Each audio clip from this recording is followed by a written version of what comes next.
memperhatikannya dengan baik sehingga anak-anak sekalian mengerti tentang materi yang Bapak akan sampaikan, sehingga nanti anak-anak sekalian dapat menguasai materi dengan baik, sehingga dengan harapan nanti anak-anak sekalian dapat menjawab soal jika ada pertanyaan yang berasal dari materi yang kita akan pelajari. Baik anak-anak sekalian, tentang pembelajaran kita yaitu Lughah Al-Arabiyah. Mudah-mudahan Allah memudahkan segala hajat kita, keperluan kita, terutama sekali dalam menjalani aktivitas proses pembelajaran pada hari ini.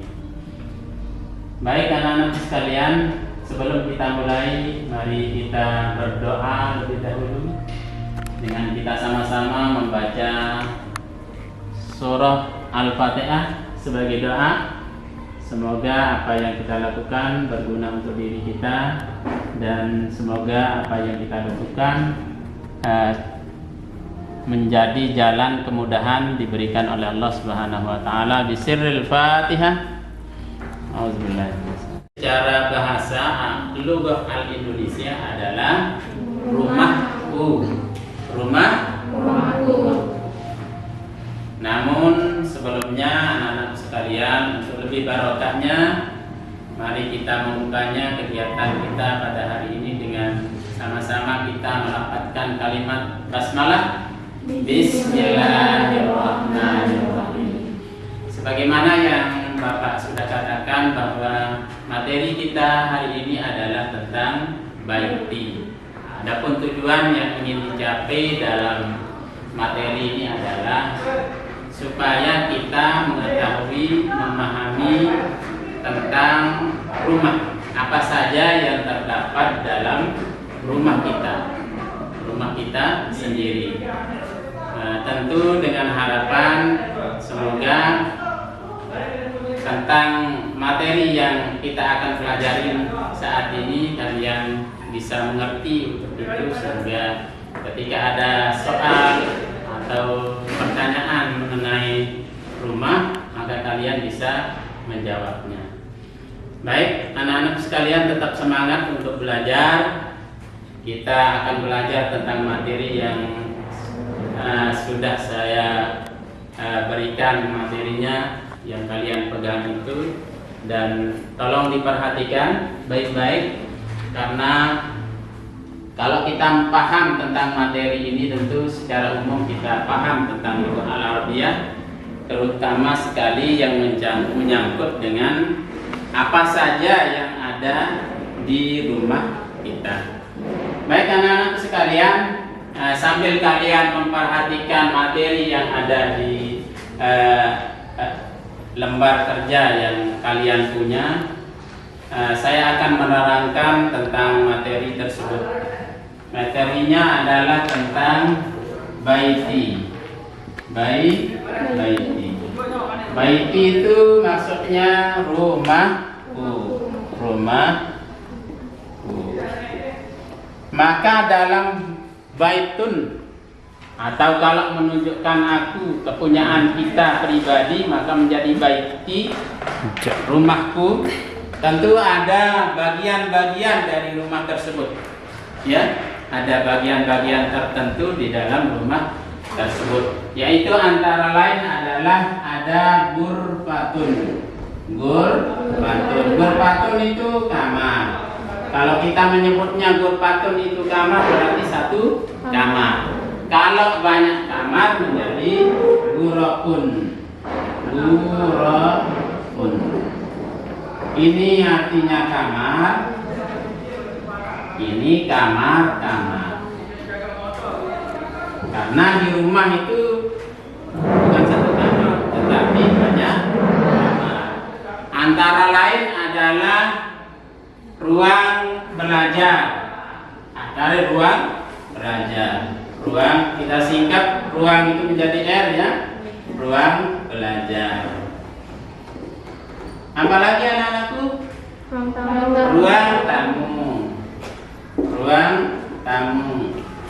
Apalagi? Ruang makan. Ruang makan. Apalagi? Ruang kerja. Ruang kerja.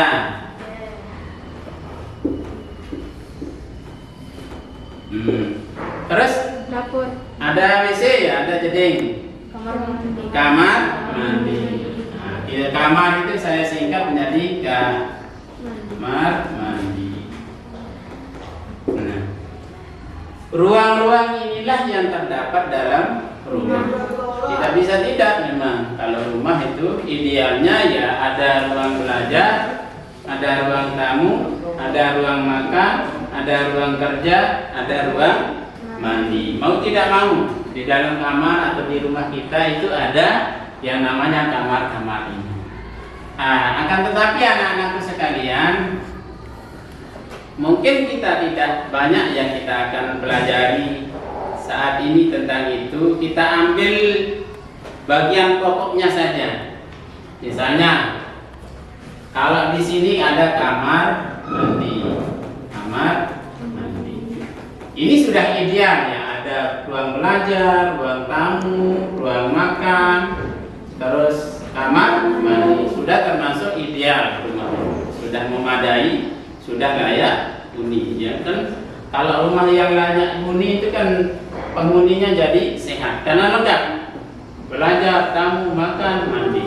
Nah, di dalam bahasa Arab kalau ruang belajar itu dimaknamakan Ghurfatul Mudzakkar. Ghurfatul Mudzakkarati. Yaitu ruang belajar. Tentu kalau kita mau belajar ya ke ruang belajar. Kalau kita mau ada tamu yang datang, kita ke ruang tamu. Kalau kita lapar atau mau minum misalnya, tentu ke ruang makan. Ada bagian-bagian tersini. Sedangkan untuk ruang tamu itu Ghurfatul Duyuf. Ghurfatul Duyuf atau Duyuf.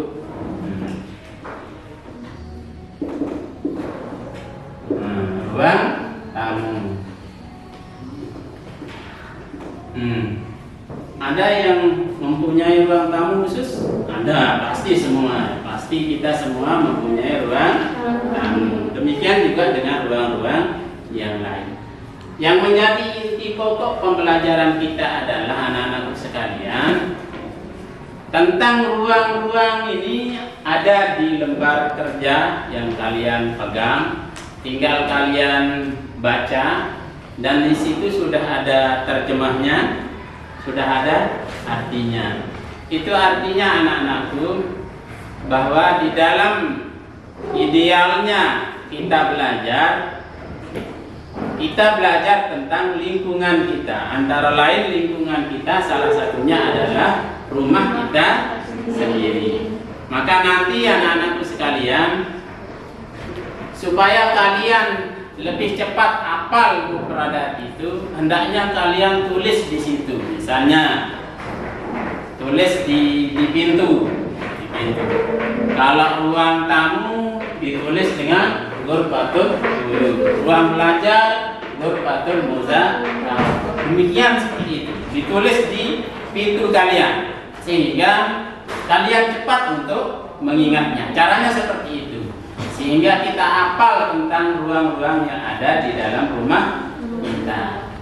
Nah, ketika kita masuk ruang belajar, kita lihat, oh ternyata ruang belajar itu adalah Ghurfatul Mudzakkar. Atau ruang tamu, Ghurfatul Duyuf. Atau ruang makan bisa, ruang makan, Ghurfatul aqli. Ghurfatul aqli.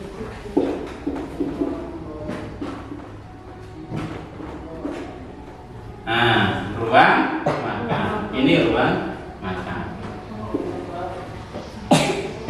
Kita kenal jadinya ketika kita sudah tulis di pintu masing-masing ruangan yang ada di rumah kita, sehingga anak-anak sekalian lebih cepat untuk menguasai logo Al-Arabiyah, terutama tentang mufradat dari lingkungan kita hidup, antara lain adalah di lingkungan rumah kita.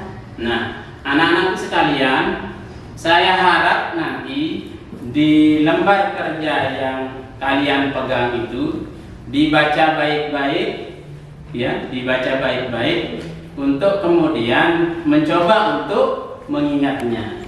Tapi untuk mencoba untuk mengingatnya, anak-anak sekalian, tentu dengan sering membacanya, sering melihat, kemudian membaca, kemudian mencoba untuk mengingat-ingat kembali apa yang kita sudah lihat, apa yang sudah kita baca. Oleh karena itu, sering-seringlah untuk mengulang pelajaran, terutama sekali al-lughah al-arabiyah. Kalau kita paham dalam bahasa Arab, anak-anak sekalian, nanti menuntun kita untuk memahami Al-Quran, memahami hadis. Sehingga memahami Al-Quran dan memahami Al-Hadis itu lebih gampang, karena bahasanya adalah bahasa Arab. Tetapi tentunya kita tidak bisa akan menguasai secara sekaligus, tetapi step by step, selangkah demi selangkah. Antara lain adalah dengan menguasai kosakata. Yang disebut dalam bahasa Arab itu adalah mufradat daripada baiti tentang kamar, tentang rumah, itu sudah tertera di lembar kerja yang kalian pegang, dan itu nanti kita akan praktek baca secara benar, sehingga artinya juga kita bisa pahami dengan benar. Karena awal daripada membaca itu kan tentu harus kita membaca dengan baik. Oleh karena itu, anak-anak sekalian, mungkin nanti ada tugas kita, mungkin saya akan bagi menjadi 4 kelompok ini ya, 4 kelompok. Nah, masing-masing kelompok ini nanti meneliti, melihat, misalnya salah satunya ruang belajar. Kita rincikan lagi, anak-anakku masing kelompok 1 misalnya, ini kelompok 2, ini kelompok 3, ini kelompok 4. Nah, masing-masing nanti akan merincikan apa saja yang ada di ruang belajar. Kelompok 1. Kemudian kelompok 2, apa saja yang ada di ruang tamu. Kemudian kelompok 3, apa saja yang ada di ruang makan. Demikian juga kelompok 4, apa saja yang terdapat di kamar nanti. Nah, setelah seperti itu anak-anak sekalian, kalian kan punya kamus bahasa Arab. Apa saja yang kalian temukan di ruang belajar sesuai dengan kondisi rumah kalian atau kondisi rumah kelompok kalian, itu ditulis bahasa Indonesia dulu lah, terjemah, kemudian baru dilihat di kamus bahasa Arabnya apa, sehingga kalian nanti tuangkan dalam bentuk lembaran dan kita akan diskusikan pada pertemuan yang akan datang. Nah, tentu kita berharap anak-anak sekalian dapat melihat ini, melihat apa saja yang ada di masing-masing kelompok sesuai dengan tugas. Di ruang belajar apa saja, di ruang tamu apa saja, di ruang makan apa saja, demikian juga di ruang mandi. Tetapi tidak dengan bahasa Indonesia. Bahasa Indonesia itu hanya pengantar saja, pengantar untuk menemukan bahasa Arabnya. Nah, tentang bahasa Arabnya kalian bisa lihat di kamus, atau kalian bisa cocokkan di lembar kerja yang sudah Bapak bagi ya di pertemuan berikut.